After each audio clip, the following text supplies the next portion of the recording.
여러분 평안하십니까? 요 며칠 비가 많이 내리고 있는데요. 하나님의 보호하심으로 오늘도 안전하고 평안하게 지내시기를 바랍니다.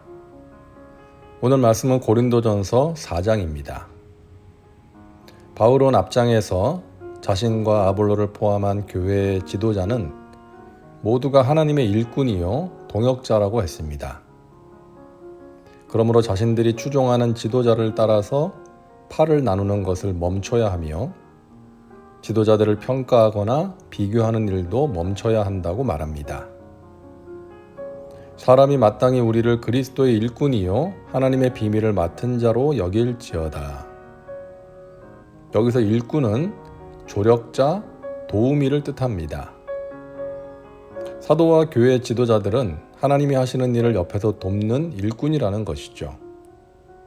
그런 일꾼을 하나님처럼 추종해서는 안 된다는 것입니다.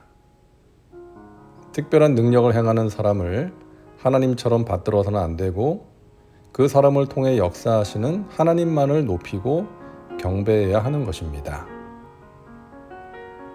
자기 비밀을 맡기신 하나님께서 그 비밀, 복음을 전파하는 사명을 감당하는 자들에게 요구하시는 것은 충성입니다. 맡은 자들에게 구할 것은 충성이니라. 우리가 자주 사용하는 구절이죠. 여기서 구한다는 것은 찾는다, 요구한다 입니다. 그런 뜻입니다. 주인이 맡은 자들에게 요구하는 것은 충성이라는 것이죠. 주인은 다른 것을 요구하지 않습니다. 멋지고 위대한 결과물이나 성공이 아닙니다. 충성입니다. 종은 주인이 맡기신 일에 성실하게 최선을 다하면 되는 것입니다. 오늘날 교회가 사역자를 판단하고 평가하는 기준들을 보게 되는데요.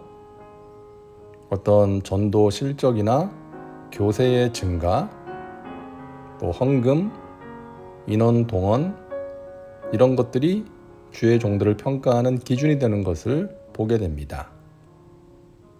하지만 그런 것들이 진정한 평가 기준이 될 수 있을까요? 아니, 하나님의 일꾼들을 사람이 평가하는 것 자체가 옳은 일일까요?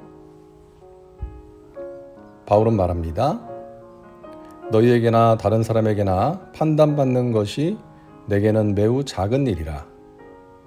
나도 나를 판단하지 아니하노니 내가 자책할 아무것도 깨닫지 못하나 이로 말미암아 의롭다함을 얻지 못하노라. 다만 나를 심판하실 이는 주시니라. 바울은 고린도 교인들이나 다른 사람들에게 자신이 판단받는 것을 대수롭게 생각하지 않는다고 말합니다. 그것을 작은 일로 여긴다는 것이죠. 왜 그럴까요? 그것이 중요한 것이 아니기 때문입니다. 사람들의 평가는 정확할 수 없습니다. 지극히 제한적이고 주관적이고 편파적일 수 있습니다. 사람은 다른 사람의 모든 것을 정확하게 알 수가 없습니다. 특히 마음 깊은 곳은 알 수가 없는 것이죠. 그래서 하나님께서 우리가 다른 누군가를, 특히 하나님의 일꾼들을 판단하고 평가하는 것을 금하시는 것입니다. 바울은 자신이 스스로나 다른 사람들로부터 책망받을 만한 일을 한 적이 없다고 말합니다.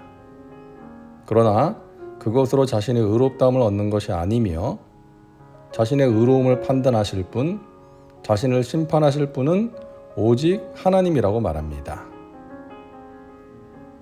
그러므로 때가 이르기 전 곧 주께서 오시기까지 아무것도 판단하지 말라. 그가 어둠에 감추인 것들을 드러내고 마음의 뜻을 나타내시리니 그때에 각 사람에게 하나님으로부터 칭찬이 있으리라. 아마도 고린도 교인들에게 우리가 추종하는 지도자가 더 낫다, 바울이 더 낫다, 아볼로가 더 낫다 이런 식으로 교회 지도자들을 비교하고 판단하는 일들이 있었던 것 같습니다. 그러면서 바울파, 아볼로파, 게바파 이렇게 나뉘어져서 분쟁이 있었던 것이죠. 그래서 바울이 아무것도 판단하지 말라고 권면을 하게 되었던 것입니다. 오늘날 교회에서 주의 종들이나 성도들 간의 경쟁을 유도하고 1등, 2등 등수를 매기고 거기에 따라 상을 주고 또 좋은 자리를 주고 하는, 또 그것을 얻기 위해 노심초사하고 정직하지 못한 방법까지 동원하는 이런 일들을 과연 하나님께서 보시고 어떻게 생각하실까요? 우리는 사람의 판단과 평가에 신경을 쓰며 사역을 하는 것이 아니라, 또는 스스로 의롭다 자처하며 위안을 삼는 것이 아니라, 우리의 모든 것을 정확하게 아시고 판단하시는 하나님 앞에서 부끄럽지 않은 종이 되도록 충성을 다해야 할 것입니다. 하나님께서는 우리의 마음 깊은 곳까지도 다 아십니다. 그것을 다 드러내실 것입니다. 그리고 순수한 마음으로 하나님께 충성한 자들을 칭찬하실 것입니다. 그러므로 우리가 구해야 하는 것은 하나님의 칭찬입니다. 사람의 인정과 칭찬이 아닌 하나님의 칭찬입니다. 그것이 최고의 상이기 때문이죠. 바울이 일부 고린도 교인들의 행태를 강한 어조로 비판하는 내용을 보내는 것은 그들을 자녀처럼 생각하기 때문이었습니다. 내가 너희를 부끄럽게 하려고 이것을 쓰는 것이 아니라 오직 너희를 내 사랑하는 자녀같이 권하려 하는 것이라. 그리스도 안에서 1만 스승이 있으되 아버지는 많지 아니하니 그리스도 예수 안에서 내가 복음으로써 너희를 낳았음이라. 고린도 교인들은 바울의 전도로 주님의 자녀가 되었습니다. 바울이 복음으로 낳은 자식들과 같은 사람들이었죠. 그래서 아버지의 심정으로 그들을 권하는 것입니다. 그리스도 안에서 1만 스승이 있으되 아버지는 많지 않다고 말합니다. 옳고 그름을 가르치는 사람들은 많이 있죠. 하지만 그들과 함께하면서 멘토가 되어줄 영적인 아비는 많지 않습니다. 아비의 심정으로 양육하고 이끌어줄 사람은 많지 않다는 것이죠. 그런 사람이 참된 목자 아니겠습니까? 내가 복음으로 낳은 사람, 영적 자녀와 같은 사람, 그런 사람을 진심으로 사랑하여 이끌어주는 사람이 진정한 목자요 스승인 것입니다. 그러므로 내가 너희에게 권하노니 너희는 나를 본받는 자가 되라. 바울은 자신을 본받으라고 말합니다. 이렇게 말하는 것은 바울이 교만해서가 아니라 그들을 사랑하기 때문입니다.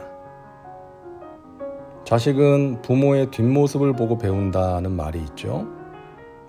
부모는 자녀에게 롤 모델이 될 수 있어야 합니다.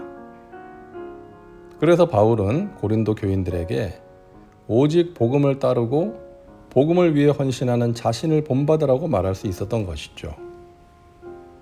바울은 그 정도로 하나님 앞에서 부끄러움이 없는 삶을 살았던 것입니다. 오늘도 말씀과 함께하는 우리 믿음의 식구들도 주위 사람들에게 내가 그리스도를 본받는 자 된 것 같이 당신들도 나를 본받으십시오 라고 말할 수 있을 정도로 당당하고 정의롭게 하나님 앞에서 부끄럽지 않은 복된 삶을 살아가시기를 주님의 이름으로 축원합니다. 기도합니다. 사랑과 은혜가 풍성하신 하나님, 오늘도 말씀과 함께 살게 하시니 감사합니다.